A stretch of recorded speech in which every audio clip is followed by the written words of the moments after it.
புரட்சி தலைவர் எம்ஜிஆர் என்றாலே அள்ளி கொடுக்கக்கூடியவர் என்றுதான் இப்போதும் அவருக்கு பெயர் இருந்து கொண்டிருக்கிறது.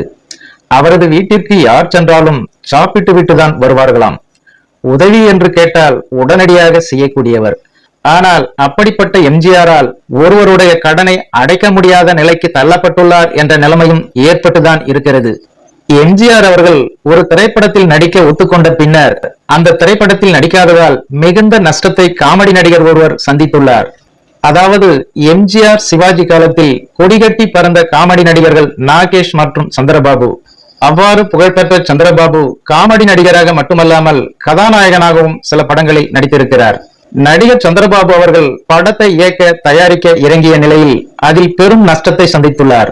அப்போது எம்ஜிஆரை வைத்து ஒரு திரைப்படத்தை இயக்கினால் கண்டிப்பாக இந்த நஷ்டத்தை எல்லாம் ஈடுகட்டி மீண்டும் நல்ல நிலைமைக்கு வந்துவிடலாம் என்று சந்திரபாபு நினைத்திருக்கிறார். அதன்படி நடிகர் சந்திரபாபு சொன்ன கதையும் எம்ஜிஆருக்கு பிடித்துவிட்டது.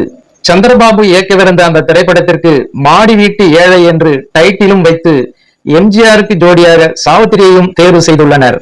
அதோடு படத்தின் பூஜையும் போடப்பட்டு ஒரு பிரம்மாண்டமான செட் அமைத்து படப்பிடிப்பு தொடங்கியுள்ளது. எப்போதுமே எம்ஜிஆர் நடிப்பை கிண்டல் செய்வதை வழக்கமாக சந்திரபாபு வைத்திருந்தார்.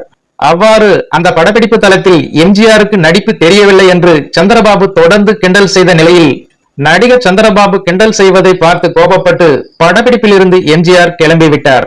அதன் பிறகு வேறு திரைப்படங்களில் எம்ஜிஆர் நடிக்க ஆரம்பித்து விட்டார்.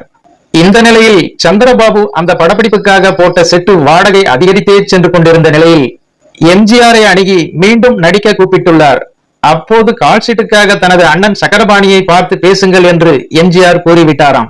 அப்போது எம்ஜிஆரின் அண்ணன் சக்கரபாணி மற்றும் சந்திரபாபு இடையே சண்டை முற்றிய நிலையில் சக்கரபாணியை அடிக்க சந்திரபாபு கையை ஓங்கிவிட்டாராம். இந்த விஷயம் எம்ஜிஆருக்கு தெரிந்து இனி உன் திரைப்படத்தில் நான் நடிக்கவே மாட்டேன் என்று சந்திரபாபுவை பார்த்து எம்ஜிஆர் கூறிவிட்டாராம். இதனைத் தொடர்ந்து கடன் சுமை அதிகரித்து குடிக்கு அடிமையான நடிகர் சந்திரபாபு ஒரு மோசமான நிலைக்கு தள்ளப்பட்டிருக்கிறார் என்பது குறிப்பிடத்தக்கது.